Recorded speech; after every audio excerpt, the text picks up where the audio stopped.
ಹಟ್ಟಿಹೊಳಿ ಒಂದು ಹಟ್ಟಿಹೊಳಿಯವರೇ ಶೂನ್ಯ ವೇಳೆಯಲ್ಲಿ ಯಾವತ್ತೂ ಅಷ್ಟೇ ಒಂದು ಪುಟವನ್ನು ಮೀರಬಾರ್ದು. ನಿಮ್ಗೆ 2 ಪುಟ ಇದೆ. ಅವಕಾಶಕ್ಕೆ ಧನ್ಯವಾದಗಳು ಸಭಾಪತಿಗಳೇ. ಉತ್ತರ ಕರ್ನಾಟಕದಲ್ಲಿ ಇದ್ರು ಹಾಗೆ ಓದಿ.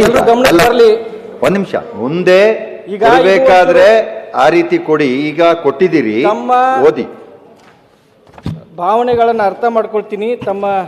ಆದರೆ ಉತ್ತರ ಕರ್ನಾಟಕದಲ್ಲಿ ಇರೋದ್ರಿಂದ ಒಂಚೂರು ತಾಳ್ಮೆಯಿಂದ ಇದನ್ನ ತಾವು ಕೇಳಬೇಕು, ಸದಸ್ಯರು ಕೇಳಬೇಕು ಅಂತ ವಿನಂತಿ ಮಾಡ್ಕೊತೀನಿ. ಅಲ್ಲ, ನಿಯಮ ಹೇಳ್ತಾ ಇರೋದು. ಇದ್ರಲ್ಲಿ ತಾಳ್ಮೆ ಪರವಾಗಿಲ್ಲ. ಅಕ್ಷರ ಜಾಸ್ತಿಯಾಗಿ 2 ಪುಟ ಆಗಿದೆ ಅಷ್ಟೇ. ಅಕ್ಷರಗಳು ಸೈಜ್ ದೊಡ್ಡದಾಗಿರೋದ್ರಿಂದ 2 ಪುಟ ಆಗಿದೆ. ನಾನು ಒಂದಕ್ಕೆ ಈ ಮುಂದಿನ ಬಾರಿ ಒಂದರೊಳಗಡೆ ಬರೆಯೋದಕ್ಕೆ ಪ್ರಯತ್ನ ಮಾಡಿ. ಧನ್ಯವಾದ. ಓದಿ. ಅವಕಾಶಕ್ಕಾಗಿ ಧನ್ಯವಾದ. ಸಾರ್ವಜನಿಕ ಮಹತ್ವದ ಜರೂರು ವಿಷಯವನ್ನು ಶೂನ್ಯ ವೇಳೆಯಲ್ಲಿ ಪ್ರಸ್ತಾಪಿಸಲು ಅವಕಾಶ ನೀಡಿದ್ದಕ್ಕಾಗಿ ಧನ್ಯವಾದಗಳು.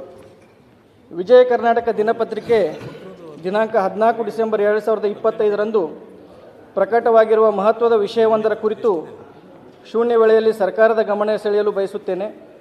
ರಾಣಿ ಚೆನ್ನಮ್ಮ ರಸ್ತೆ ಸಾರಿಗೆ ಸಂಸ್ಥೆ ಆಗೋದು ಯಾವಾಗ ಎನ್ನುವ ತಲೆಬರಹದೊಂದಿಗೆ ಡಿಸೆಂಬರ್ 14ರ ವಿಜಯ ಕರ್ನಾಟಕ ದಿನಪತ್ರಿಕೆಯಲ್ಲಿ ಸುದ್ದಿಯೊಂದು ಪ್ರಕಟವಾಗಿದ್ದು ಅದು ಹೀಗಿದೆ: ಕಿತ್ತೂರು ಕರ್ನಾಟಕ ಜನತೆಯ ಆಶಯದಂತೆ ವಾಯವ್ಯ ಕರ್ನಾಟಕ ರಸ್ತೆ ಸಾರಿಗೆ ಸಂಸ್ಥೆ ಹೆಸರನ್ನು ಬದಲಿಸಿ ರಾಣಿ ಚೆನ್ನಮ್ಮ ರಸ್ತೆ ಸಾರಿಗೆ ಸಂಸ್ಥೆ RCRTC ಎಂದು ಮರುನಾಮಕರಣಕ್ಕೆ ಸಾರಿಗೆ ನಿಗಮ ಮಂಡಳಿ ಸಲ್ಲಿಸಿದ್ದ ಪ್ರಸ್ತಾವನೆ ಸರ್ಕಾರದ ಮಟ್ಟದಲ್ಲಿ ಬಾಕಿ ಉಳಿದಿದ್ದು ಈ ಭಾಗದ ಜನರ ಅಸಮಾಧಾನಕ್ಕೆ ಕಾರಣವಾಗಿದೆ. ಕಿತ್ತೂರು ಕರ್ನಾಟಕ ಭಾಗದಲ್ಲಿ 28 ವರ್ಷಗಳಿಂದ ವಾಯವ್ಯ ಕರ್ನಾಟಕ ರಸ್ತೆ ಸಾರಿಗೆ ಸಂಸ್ಥೆ ಹೆಸರು ಮನೆ ಮಾತಾಗಿದೆ. ಕಿತ್ತೂರು ಕರ್ನಾಟಕ ಎಂದು ಘೋಷಣೆಯಾದ ಬಳಿಕ ಕಿತ್ತೂರು ಕರ್ನಾಟಕ ಸಾರಿಗೆ ನಿಗಮ ಎಂದು ಬದಲಿಸುವಂತೆ 2021ರಿಂದ ಈ ಭಾಗದ ಹೋರಾಟಗಾರರು ಮನವಿ ಮಾಡುತ್ತಿದ್ದಾರೆ. ಈಶಾನ್ಯ ಕರ್ನಾಟಕ ರಸ್ತೆ ಸಾರಿಗೆ ನಿಗಮದ ಹೆಸರನ್ನು 2021ರಲ್ಲಿ ಕಲ್ಯಾಣ ಕರ್ನಾಟಕ ರಸ್ತೆ ಸಾರಿಗೆ ಸಂಸ್ಥೆ KKRTC ಎಂದು ಕರ್ನಾಟಕ ಸರ್ಕಾರ ಬದಲಿಸಿದೆ. ಅದೇ ರೀತಿ ಮುಂಬೈ ಕರ್ನಾಟಕ ಪ್ರದೇಶವನ್ನು ಕಿತ್ತೂರು ಕರ್ನಾಟಕ ಎಂದು ಹೆಸರು ಬದಲಿಸಿ ಅಧಿಸೂಚನೆ ಹೊರಡಿಸಿದೆ. ಆದರೆ ಸಾರಿಗೆ ಸಂಸ್ಥೆ ಹೆಸರಿನಲ್ಲಿ ಯಾವುದೇ ಬದಲಾವಣೆಗಳಾಗಿಲ್ಲ. ಈ ಹಿನ್ನೆಲೆಯಲ್ಲಿ ಬೆಳಗಾವಿ, ಗದಗ್, ಹಾವೇರಿ, ಬಾಗಲಕೋಟೆ, ಧಾರವಾಡ ಜಿಲ್ಲೆಗಳ ಕನ್ನಡಪರ ಸಂಘಟನೆಗಳು ಹಾಗೂ ನಾಗರಿಕರಿಂದ ಹೆಸರು ಬದಲಾವಣೆಗೆ ಆಗ್ರಹಿಸಿದ್ದಾರೆ. ಈ ಭಾಗದ ಶಾಸಕರೇ NWKRTC ಅಧ್ಯಕ್ಷರಾದ ಮೇಲೆ ಕನ್ನಡಪರ ಹೋರಾಟಗಾರರು ಹೆಚ್ಚಿನ ಒತ್ತಡ ತಂದಿದ್ದರು. ಇದರಿಂದ 2025ರ ಫೆಬ್ರವರಿ 17ರಂದು ನಡೆದ ನಿಗಮ ಮಂಡಳಿಯ ಆಡಳಿತ ಸಭೆಯಲ್ಲಿ ಚರ್ಚಿಸಿ ರಾಣಿ ಚೆನ್ನಮ್ಮ ರಸ್ತೆ ಸಾರಿಗೆ ಸಂಸ್ಥೆ ಎಂದು ಮರುನಾಮಕರಣಕ್ಕೆ ಠರಾವು ಪಾಸ್ ಮಾಡಿ ಸರ್ಕಾರಕ್ಕೆ ಪ್ರಸ್ತಾವನೆ ಸಲ್ಲಿಸಲಾಗಿದೆ. ಅದಕ್ಕೆ ಸರ್ಕಾರ ಸಂಪುಟ ಸಭೆಯಲ್ಲಿ ಒಪ್ಪಿಗೆ ನೀಡಿ ಅಂತಿಮ ಮುದ್ರೆ ನೀಡಬೇಕು. ಪ್ರಸ್ತಾವನೆ ಸಲ್ಲಿಸಿ ಹಲವು ತಿಂಗಳು ಕಳೆದರೂ ಸರ್ಕಾರ ಒಪ್ಪಿಗೆ ನೀಡಲು ನಿರ್ಲಕ್ಷ್ಯ ಧೋರಣೆ ಅನುಸರಿಸುತ್ತಿದೆ.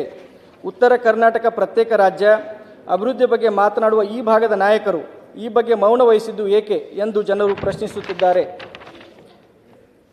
ವಾಕರಸ ಸಂಸ್ಥೆ ಸಲ್ಲಿಸಿದ ಪ್ರಸ್ತಾವನೆ ಸ್ವೀಕರಿಸುವ ಸರ್ಕಾರವು ಸಮಗ್ರ ವರದಿ ನೀಡುವಂತೆ ಸಂಸ್ಥೆಗೆ ನಿರ್ದೇಶನ ನೀಡಿತ್ತು. ಅದರಂತೆ ಈ ಭಾಗದ ಸಂಘ ಸಂಸ್ಥೆಗಳು ಸಾರ್ವಜನಿಕರ ಬೇಡಿಕೆ, ಅಭಿಪ್ರಾಯ ಒಳಗೊಂಡ ವರದಿ ನೀಡಲಾಗಿದೆ ಎನ್ನುತ್ತಾರೆ ಅಧಿಕಾರಿಗಳು.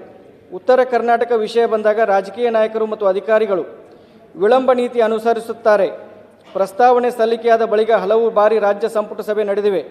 ಆದರೂ ಈ ಬಗ್ಗೆ ನಿರ್ಧಾರ ಕೈಗೊಳ್ಳದಿರುವುದು ಎಷ್ಟು ಸರಿ ಎಂದು ಸಂಘಟನೆಗಳ ಮುಖಂಡರು ಆಕ್ರೋಶ ವ್ಯಕ್ತಪಡಿಸಿದ್ದಾರೆ. NWKRTC ಹೆಸರು ಬದಲಿಸಲು 3 ನಿಗಮಗಳ ಆಡಳಿತ ಮಂಡಳಿ ಸಭೆಯಲ್ಲಿ ಚರ್ಚೆಗೆ ಬಂದಿದೆ. ರಾಣಿ ಚೆನ್ನಮ್ಮ ರಸ್ತೆ ಸಾರಿಗೆ ಸಂಸ್ಥೆ, ಕಿತ್ತೂರು ಕರ್ನಾಟಕ ರಸ್ತೆ ಸಾರಿಗೆ ಸಂಸ್ಥೆ, ಕಿತ್ತೂರು ರಾಣಿ ಚೆನ್ನಮ್ಮ ರಸ್ತೆ ಸಾರಿಗೆ ಸಂಸ್ಥೆ ಎಂಬ ಹೆಸರುಗಳ ಬಗ್ಗೆ ವಿಸ್ತೃತ ಚರ್ಚೆ ನಡೆಸಲಾಗಿತ್ತು. ಕಿತ್ತೂರು ಕರ್ನಾಟಕ ಮತ್ತು ಕಿತ್ತೂರು ರಾಣಿ ಚೆನ್ನಮ್ಮ ನಾಮಕರಣ ಮಾಡಿದರೆ ಇಂಗ್ಲಿಷ್ನಲ್ಲಿ KKRTC ಎಂದಾಗುತ್ತದೆ. ಈಗಾಗಲೇ ಕಲ್ಯಾಣ ಕರ್ನಾಟಕ ರಸ್ತೆ ಸಾರಿಗೆ ನಿಗಮವನ್ನು ಶಾರ್ಟ್ ಆಗಿ KKRTC ಎನ್ನಲಾಗುತ್ತಿದೆ. ಇದರಿಂದ ಕರ್ನಾಟಕ ಸರ್ಕಾರದ ಮಟ್ಟದಲ್ಲಿ ಚರ್ಚೆ ಮತ್ತು ಅನುದಾನ ಹಂಚಿಕೆ ವೇಳೆ ಗೊಂದಲ ಉಂಟಾಗುವ ಸಾಧ್ಯತೆಗಳಿವೆ. ರಾಣಿ ಚೆನ್ನಮ್ಮ ಸಾರಿಗೆ ಸಂಸ್ಥೆ RCRTC ಎಂದು ಮಾಡುವುದರಿಂದ ಗೊಂದಲಕ್ಕೆ ಆಸ್ಪದ ಸಿಗುವುದಿಲ್ಲ. ಹಾಗಾಗಿ ಇದನ್ನು ಅಂತಿಮಗೊಳಿಸಿ ಅದನ್ನೇ ಸರ್ಕಾರಕ್ಕೆ ಪ್ರಸ್ತಾವನೆ ಸಲ್ಲಿಸಲಾಗಿದೆ ಎಂದು ಹಿರಿಯ ಅಧಿಕಾರಿಯೊಬ್ಬರು ಮಾಹಿತಿ ನೀಡಿದ್ದಾರೆ. NWKRTC ನಿಗಮದ ಹೆಸರು ಬದಲಾಯಿಸಿ ರಾಣಿ ಚೆನ್ನಮ್ಮ ಸಾರಿಗೆ ಸಂಸ್ಥೆ ಎಂದು ಮರುನಾಮಕರಣ ಮಾಡುವಂತೆ ನಿಗಮ ಮಂಡಳಿ ಸಭೆಯಲ್ಲಿ ಚರ್ಚಿಸಿ ಸರ್ಕಾರಕ್ಕೆ ಪ್ರಸ್ತಾವನೆ ಸಲ್ಲಿಸಲಾಗಿದೆ. ಪ್ರಸ್ತುತ ಈ ವಿಷಯ ಸರ್ಕಾರದ ಮಟ್ಟದಲ್ಲಿದೆ. ಅಂತಿಮವಾಗಿ ಸಂಪುಟ ಸಭೆಯಲ್ಲಿ ಒಪ್ಪಿಗೆ ದೊರೆಯಬೇಕು ಎಂದು ವಾಕರಸ ಸಂಸ್ಥೆಯ ವ್ಯವಸ್ಥಾಪಕ ನಿರ್ದೇಶಕಿ ಪತ್ರಿಕಾ ಮಾಧ್ಯಮದಲ್ಲಿ ಹೇಳಿದ್ದಾರೆ.